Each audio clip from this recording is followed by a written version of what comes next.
आखिर महर्षि भृगु कौन था तथा महर्षि भृगु ने क्यों मारी भगवान विष्णु की छाती पर लात, और ब्रह्मा जी, शिव जी और श्री विष्णु में सबसे श्रेष्ठ कौन है, जानने के लिए हमारे चैनल अंशु फैक्टो में आपका स्वागत है। दोस्तों, धर्म ग्रंथों के अनुसार महर्षि भृगु ब्रह्मा जी के मानस पुत्र हैं। उनकी पत्नी का नाम ख्याति था जो दक्ष की पुत्री है। महर्षि भृगु सप्त ऋषि मंडल के एक ऋषि हैं। सावन और भाद्रपद में वे भगवान सूर्य के रथ पर सवार रहते हैं। एक बार सरस्वती नदी के तट पर ऋषि मुनि एकत्रित होकर इस विषय पर चर्चा कर रहे थे कि ब्रह्मा जी, शिव जी और श्री विष्णु में सबसे श्रेष्ठ और महान कौन है। इसका कोई निष्कर्ष ना निकलता देख उन्होंने त्रिदेवों की परीक्षा लेने का निश्चय किया और ब्रह्मा जी के मानस पुत्र महर्षि भृगु को इस कार्य के लिए नियुक्त किया गया। महर्षि भृगु सर्वप्रथम वे ब्रह्मा जी के पास गए। उन्होंने ना तो प्रणाम किया और ना ही उनकी स्तुति की। यह देख ब्रह्मा जी अधिक क्रोधित हो गए। क्रोध की अधिकता से उनका मुख लाल हो गया, लेकिन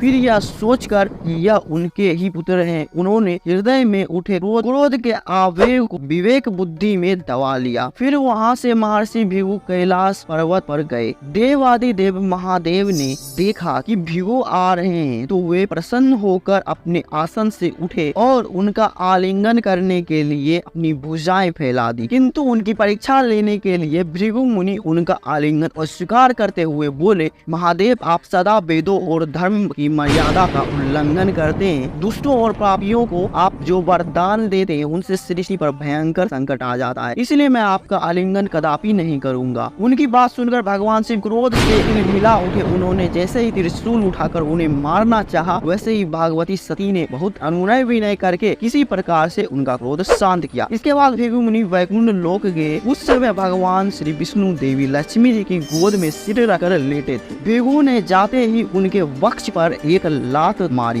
भक्त वत्सल भगवान श्री विष्णु शीघ्र ही अपने आसन से उठ खड़े हुए और उन्हें प्रणाम करके उनके चरण सहलाते हुए बोले, भगवान, आपके पैर पर चोट तो नहीं लगी? कृपया इस आसन पर विश्राम कीजिए। भगवान, मुझे आपकी सुआगमन का ज्ञान नहीं था, इसलिए मैं आपका स्वागत नहीं कर सका। आपके चरणों का स्पर्श तीर्थों को पवित्र करने वाला है। आपके चरणों के स्पर्श से आज मैं धन्य हो गया। भगवान विष्णु का यह प्रेम व्यवहार देकर महर्षि भृगु की आंखों में आंसू बहने लगे। उसके बाद वे ऋषि मुनियों के पास लौट आए और ब्रह्मा जी, शिव जी और श्री विष्णु के यहाँ के सभी अनुभव विस्तार से कहकर बताया। उनके अनुभव सुनकर सभी ऋषि मुनि बड़े हैरान हुए और उनके सभी संदेह दूर हो गए। तभी वे भगवान विष्णु को सर्वश्रेष्ठ मानकर उनकी पूजा अर्चना करने लगे। तो दोस्तों, आज की वीडियो में बस इतना ही। फिर मिलते हैं अगले वीडियो में, तो तब तक के लिए आपका धन्यवाद।